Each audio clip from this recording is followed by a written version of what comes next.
Good afternoon. I've got a few updates for you regarding the ongoing investigation into Noel Rodriguez-Alvarez. First, I want to talk about the physical ground searches. Since the start of this investigation, investigators have partnered with two incredible organizations. That includes Texas EquiSearch and Texar, otherwise known as Texas Search and Rescue. Thanks to the assistance of these volunteer-based organizations, we have successfully searched and cleared numerous tracts of land, totaling over 500 acres. These searches have included nearby wooded areas, creeks, ponds, drainage culverts, construction sites, and more.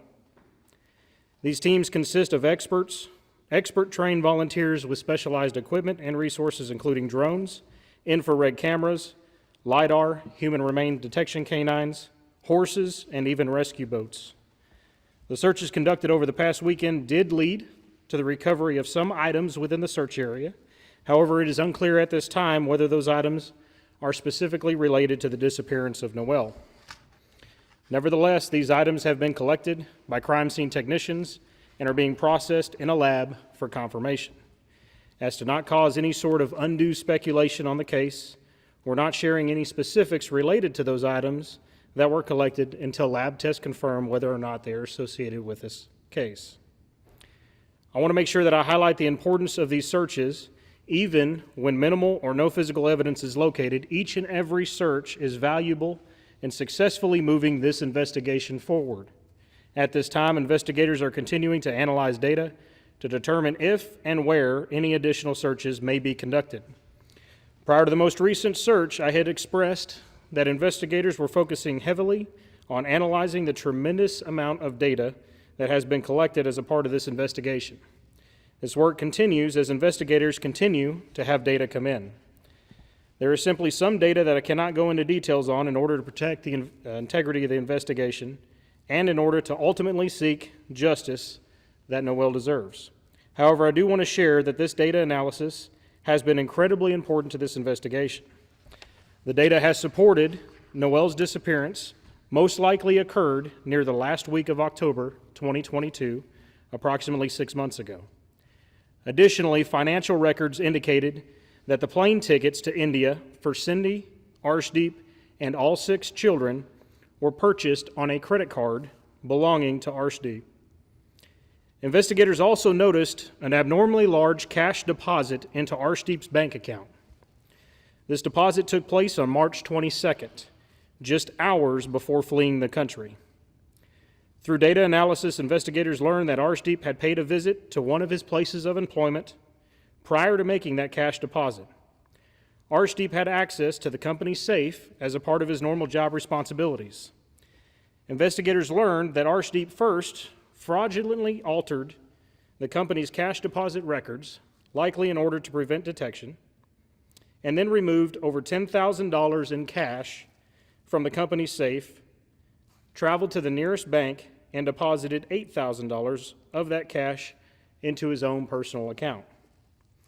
We have now obtained an additional warrant for the arrest of Arshdeep for felony theft. We're going to be sharing a still image with you today of Arshdeep making that deposit. Today marks 1 month since the initial Amber Alert for this case was issued. Since then, this investigative team has spent thousands of man-hours on this case, have followed more than 70 leads, issued more than 24 search warrants, arrest warrants, and subpoenas, and conducted countless interviews. This investigation has taken us across state and country borders. Investigators have worked to compile a mountainous amount of information, data, and evidence in this case, and we continue to build that today. Each and every single day, we get closer and closer to the answers that we all seek. Although it has been a month and we have not yet found Noel, rest assured that we have not stopped the fight, not even close. We will continue to fight for Noel until we have the answers that we need. And I want to thank everybody for your overwhelming amount of support that this team has received during the course of this investigation. We know and understand how important this case is to the community and stand by our promise to do everything that we can in this case. And with that, I'll be happy to answer any questions. Chief, can you talk about some of the items you said that no confirmation on them, but you're testing them that were found during the search? Yeah, I don't want to cause any speculation on the case because we don't know if it's directly related to this case. And I think in sharing that information would cause some speculation that I don't want to cause with the case. So we're not going to share any details about what was collected until we get lab tests back that confirms whether or not it's related. But they were found within the 500 acres, that's. Yes, they were located this past weekend during the large search of the two areas nearby. And were all those items found in the same area or different areas? Different areas, yeah. Are there plans for searches outside of Everman, or? Not right now. We're continuing to evaluate the data, and investigators are working to determine if there are going to be an additional searches, and if so, when and where those will occur. But right now, we don't have any plans to conduct any ground searches. And keep in mind, although ground searches may not be happening, the data searches are still happening, and they're still continuing to search through that data, which is equally as important in this case. And when you say data, what kind of data are we talking about? Just in terms of the items recovered, or can you give us parameters of what kind of data you're? Yeah, so I can tell you that the investigators have compiled a multitude of search warrants for data. I don't want to go into the specifics on what kind of data, but pretty much, as I've said before, if you can think about it, we're probably looking at it in this case. And obviously with this statement, I've included things like financial data and obviously cellular data. So we're looking at all avenues here.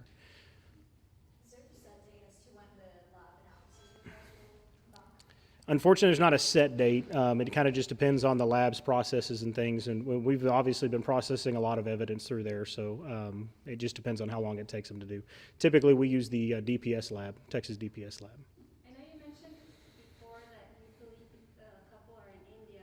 Any cooperation or authorities in India? Yeah, so we're essentially hands off with anything to do with their capture and extradition. That's completely up to the FBI. We've obviously turned this over to them, and are relying on them to be able to fulfill that for us. We don't have the authority, the jurisdiction to be able to go over to India and capture them and bring them back. We would have to rely on our federal partners to be able to do that, and we rely solely on them. But they haven't told you anything? Nothing, no updates yet. No. Chief, you talked about the large deposit, you said that $10,000 was taken from his place of business, $8,000 was deposited. Yes. Are you able to work with financial institutions, like what are the purchases being made, are you following that, does that help? Yeah, financials are certainly being considered with all this, and we're looking very closely into all the financials.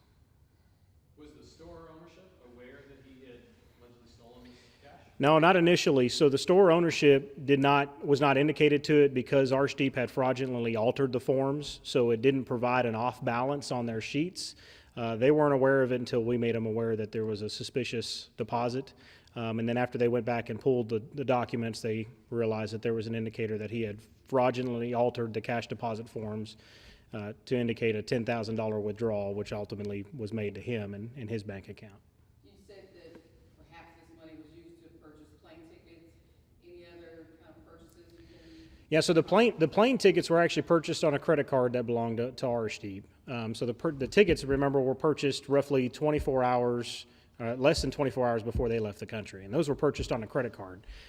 This money was stolen mere hours before they even left the country, so likely to give them some cash to be able to flee the country with, so they could afford things, I guess, when they got there, is my speculation on it. What kind of business was this? He worked for convenience stores, worked for different convenience stores.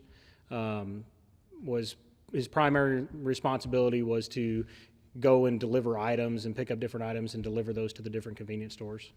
Other than the timing of the disappearing of Noel and this robbery, does there seem to be another more direct link? No, I mean, obviously it's because they didn't have the finances to support their operations and what they were looking to do here in fleeing the country. I mean, the finances just weren't there, so clearly he chose to steal it from his employer.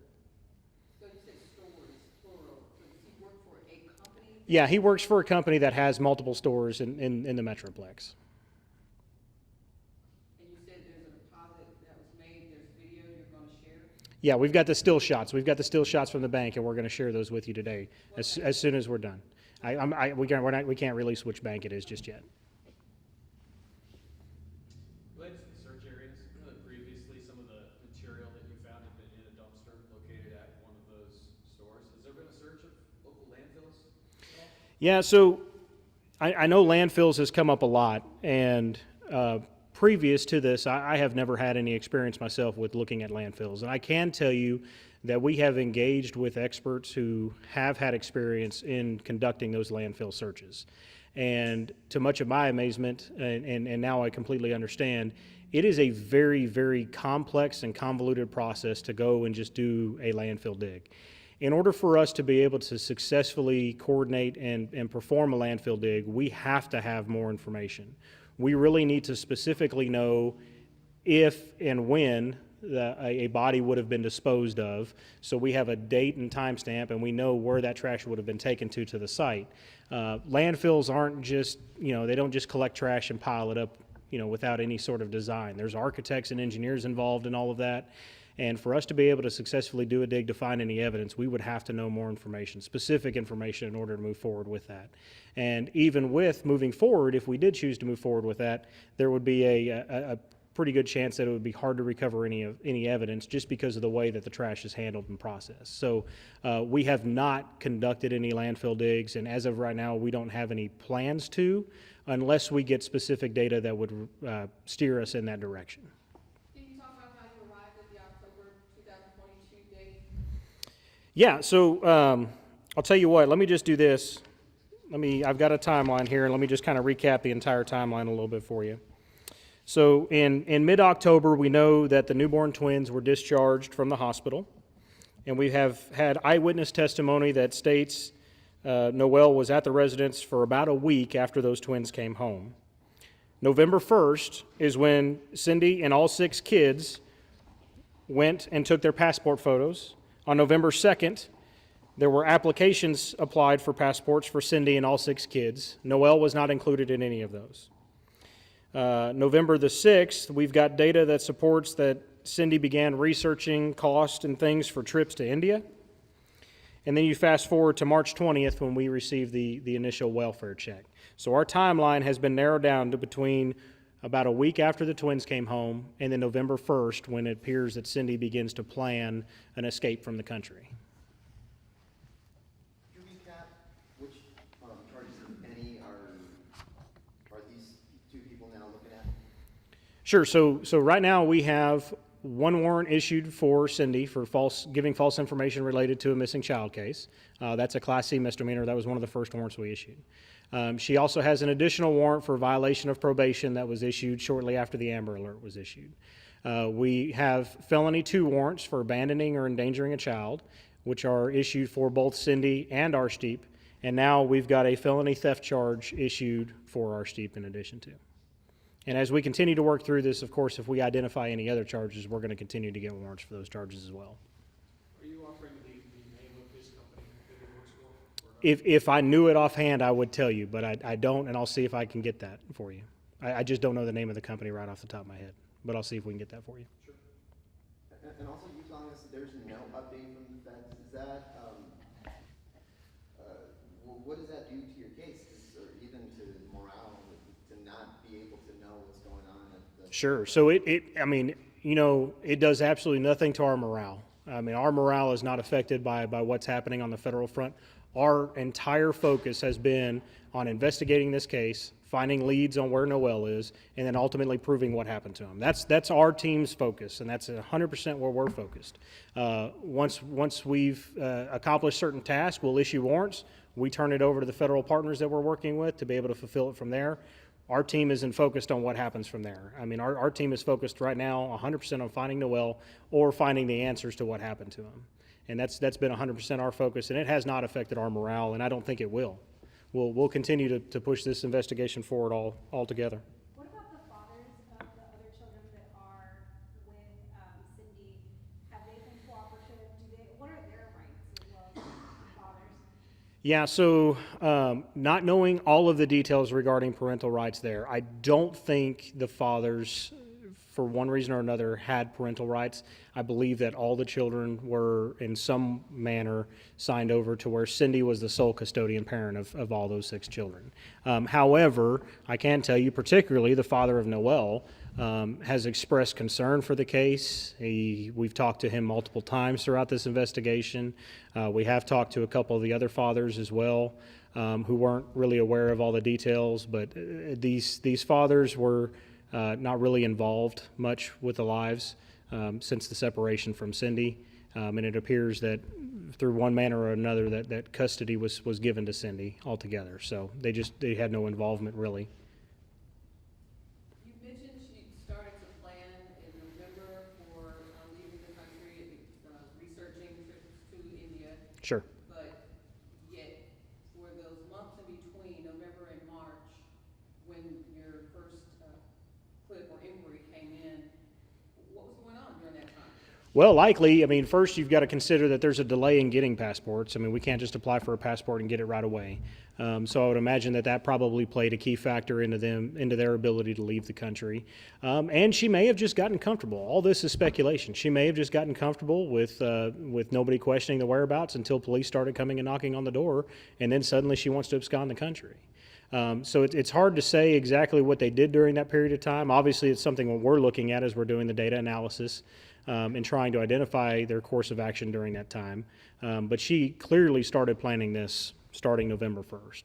And somewhere in there, she decides to pay for a patio. Exactly, yeah. Sometime in there she starts to pay for the patio. If you'd like, I've got a fact sheet here I can go over just to kind of highlight some of the publicly known fact sheets that are leading us to the conclusions we're getting at.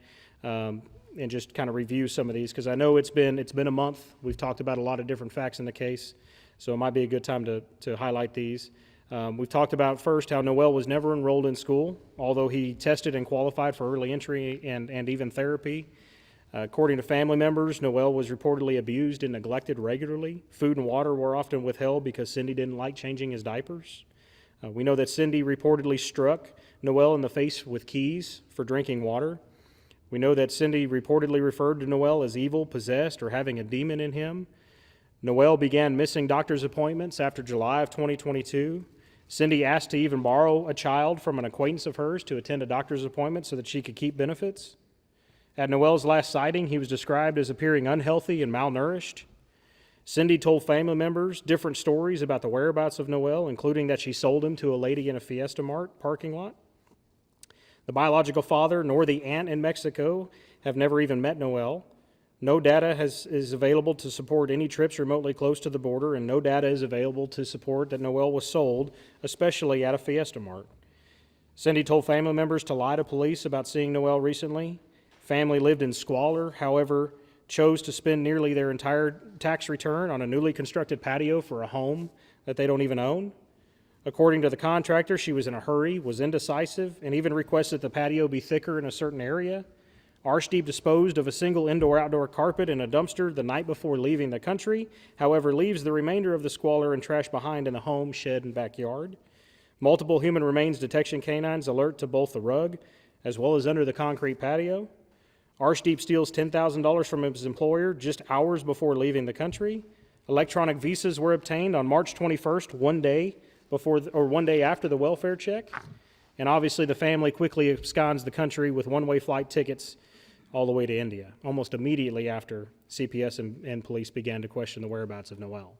So all of these things are what has led us to the conclusion of this being a death investigation and why we are taking the path that we are taking, and really what's pushing us forward.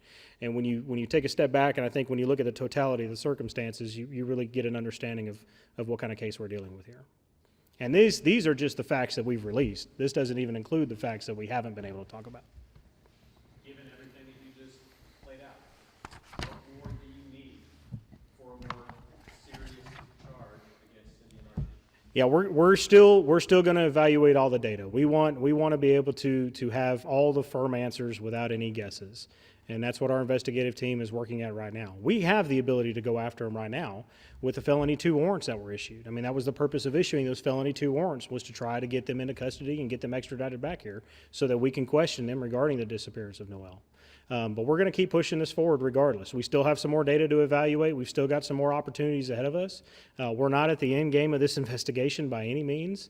And like I mentioned earlier, just the searches that we've completed are telling us where he's not, pointing us in the right direction of where he may be. So we're going to keep pushing that forward. But to elevate those charges, you need to find Noel.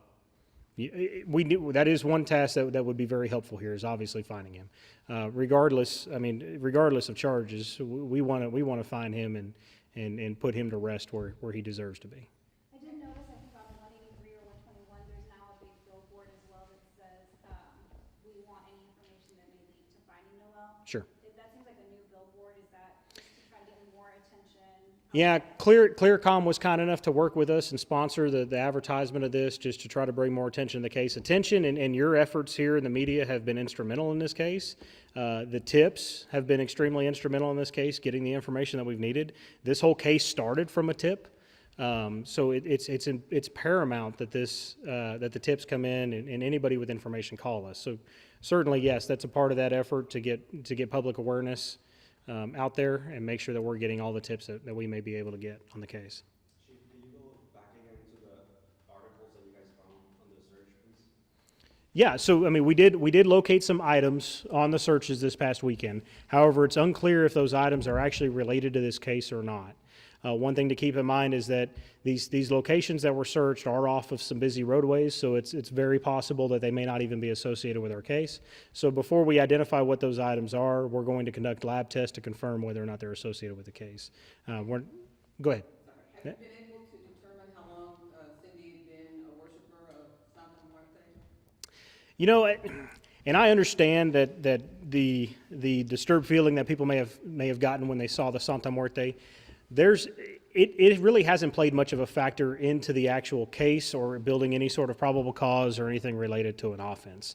And it just hasn't been an avenue that we've really looked to pursue because we're not sure that it would even be fruitful there. Obviously, she has the freedom to worship whoever she wishes to worship. She has the freedom of religion, and we're not going to impede on that.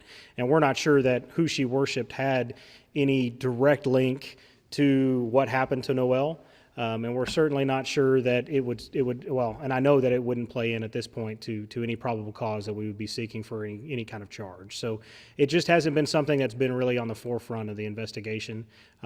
Obviously, I know that people were uncomfortable when they first saw it and immediately had some thoughts, but it's just not something that's at the forefront of the investigation at this point. We've got other data and things that we are focusing on that do provide the How are efforts going to be able to release the video, DFW's video of their?